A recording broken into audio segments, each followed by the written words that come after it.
আজকে আমার 10 বছরের মেয়ে আমাকে সুপার রুম গুছিয়ে দিবে। তো ড্রয়িং রুম গুছিয়ে আমাকে সাহায্য করে দিচ্ছে আমার কাজে। তো আমাকে বলছে আম্মু অনেক কাজ আছে, তো আমি তোমাকে ড্রয়িং রুমটা সুন্দর করে গুছিয়ে দিই। তো দেখেন 10 বছরের বাচ্চা কত সুন্দর করে ড্রয়িং রুমটা সাজিয়ে গুছিয়ে এবং নিজ হাতে ভিডিও করেছে। মাশাআল্লাহ, আমার মামুনিরা আমাকে দেখে দেখে ওরাও ভিডিও করা শিখে গিয়েছে। এখন যদি একটা চ্যানেল খুলে দেওয়া যায়, ওরা কিন্তু খুব সুন্দর করে নিজের চ্যানেলের ভিডিও নিজেরাই করতে পারবে। তো চাচ্ছি না যে পড়ালেখার ভিতরে কোনো ঝামেলা ওদের ভিতরে দিই, সেজন্য আমি যে একটা চ্যানেল নিয়ে আছি এটাই থাক, এটার কাজই করতে পারছি না আবার আর একটা। তো যাই হোক, সবাই দেখতে থাকো, আশা করি সবার কাছেই খুব ভালো লাগবে। তো আমার মামুনি সব কিছু সুন্দর করে মুছে নিয়ে এবার পুরো ড্রয়িং রুমের লুকটা একটু তোমাদের সাথে শেয়ার করছে। সবাই আমার ছোট্ট এই মামুনিটার জন্য দোয়া করবে, আল্লাহ তাআলা যেন ওকে ভালো একজন মানুষের মতো মানুষ তৈরি করেন এবং ইমানদার একজন নেক সন্তান হয়, অনেক বড় হতে পারে। তো এই যে দেখতে থাকো। আসসালামু আলাইকুম, সবাই কেমন আছেন? আশা করি আল্লাহর অশেষ রহমতে সবাই খুব ভালো আছেন। আলহামদুলিল্লাহ, আমিও ভালো আছি। সবাইকে জুম্মা মুবারক জানিয়ে আজকের ভিডিওটি শুরু করলাম। তো আজকে যে জুম্মার দিন, মসজিদে নামাজ পড়ানো হচ্ছে।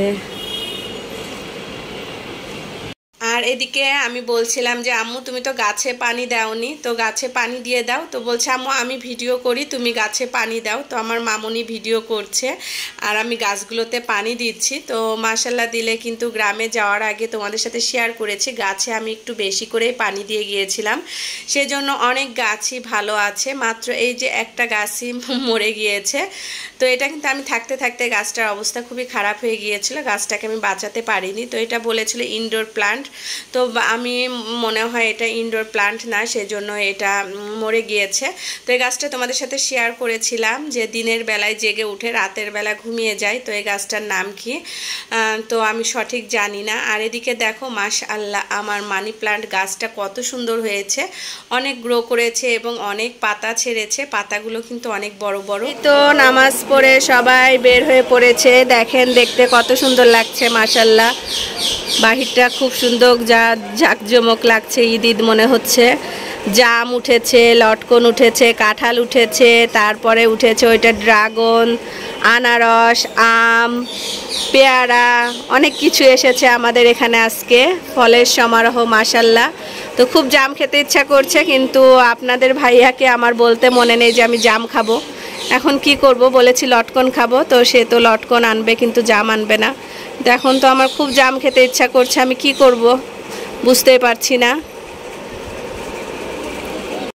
আর আমি তোমাদেরকে বলছিলাম যে আমার খুব জাম খেতে ইচ্ছা করছে। তো দেখো তোমাদের ভাইয়া আমার মনের কথা কিভাবে বুঝে যায়, আসলে এটাকেই মনে হয় বলে ভালোবাসা। তো তাকে কিন্তু আমি বলিনি, সে দেখো আমার জন্য আমি যে জিনিসগুলো পছন্দ করি সেগুলোই এনেছে। আর এই যে আমার বাবাজান বাজার করে খুবই ক্লান্ত হয়ে এসেছে মাশাল্লাহ। এক সময় আশা করি বড় হয়েও ও বাজার করে আনবে, ওকে সব কিছু ছোটো থেকেই শিখাতে হবে, না হলে বড় হয়ে এগুলো করতে চাবে না। তো আমি বললাম বাবা কি কি ফল এনেছো বলো। তো সব ফলগুলোর নাম বলেছে, কিন্তু লটকনের নামটা বলতে পারিনি। তো আমি বললাম বাবা এটা লটকন। তো জাম, লটকন, পেয়ারা আর এনেছিল ড্রাগন, এই ফলগুলো এনেছে।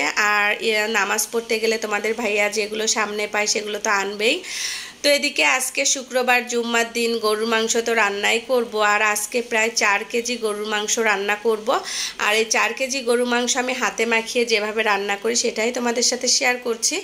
তো রান্নার আগে একটু ড্রাগন খেয়ে নিলাম, তারপরে রান্না শুরু করে দিয়েছি। তো গোশটা আমি ভালোভাবে কেটে ধুয়ে পরিষ্কার করে নিয়ে এখানে 2 চামচ পরিমাণ রসুন পেস্ট, 2 চামচ পরিমাণ আদা পেস্ট, 2 চামচ পরিমাণ হলুদ পাউডার, 3 চামচ পরিমাণ শুকনা মরিচ গুঁড়া আর জিরা পাউডার, ধনে পাউডার, এগুলো পরিমাণ মতো আমি দিয়ে দিয়েছি। তো যে পরিমাণ গোশ থাকবে সেই পরিমাণ আন্দাজ করে একটু বেশি পরিমাণে কিন্তু মশলা দিতে হবে। তো এখানে সব মশলা দিয়ে তারপরে আমি এখানে দিয়ে দিলাম শুকনা যে মশলাগুলো আছে সেগুলো দিয়ে পরিমাণ মতো তেল দিয়ে তারপরে কিন্তু আমি সব কিছু ভালোভাবে মিশিয়ে নিব। আর পেঁয়াজটা কিন্তু আমি পরে দিয়েছি, এখন দেইনি, একটু পরে দিয়েছি। আমার পেঁয়াজটা পেঁয়াজটা দেওয়ার কথা মনে ছিল না, তারপরে কিন্তু আমি এসে পেঁয়াজ দিয়েছি, সেই ভিডিও আর তোমাদের সাথে করা হয়নি। তো এদিকে মাংসটা বসিয়ে দিয়ে তারপরে যে শুক্রবার মানেই খাওয়া দাওয়া, আর আছে যেহেতু তোমাদের ভাইয়া বাসায় আছে, তো এই যে আম কেটে দিয়েছি। তো এখন সবাই মিলে একটু আম খাবো। মাশাল্লাহ আমটা কিন্তু অনেক মিষ্টি ছিল, যেহেতু এটা আমরুপালি। আর এই যে ডাব কেটে দিয়েছে তোমাদের ভাইয়া, ডাব কেটে এগুলো উঠিয়ে উঠে আমাকে খাওয়াই দিচ্ছে। তো ও আমাকে বলছিল তুমি যেহেতু কাজে ব্যস্ত তোমাকে আমি খাওয়াই দিই।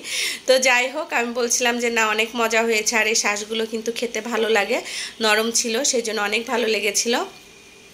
তো আমি কিছুটা প্রায় 1 কেজি মাংস আমি এখানে উঠিয়ে রেখেছি। তারপরে সলিড যে মাংসটা সেটা পাতলা করে কেটে নিয়ে এখানে আমি আদা পেস্ট, রসুন পেস্ট, ধনে পাউডার, সামান্য পরিমাণ হলুদ পাউডার, মরিচ পাউডার, জিরা পাউডার, গোলমরিচ গুঁড়া, সস, ভিনেগার, হোয়াইট সস এগুলো দিয়ে, হোয়াইট ভিনেগার, সয়া সস এগুলো দিয়ে ভালোভাবে আমি মাখিয়ে নিচ্ছি। আর দিয়েছিলাম কিছুটা সরিষার তেল। আর এই যে ছোট্ট বক্সটাতে রেখে আমি নর্মালে রেখে দিলাম সন্ধ্যার নাস্তা হিসাবে। আর এদিকে এই যে মাংস রান্না শেষ, এখন খাওয়া দাওয়া করে নিচ্ছি।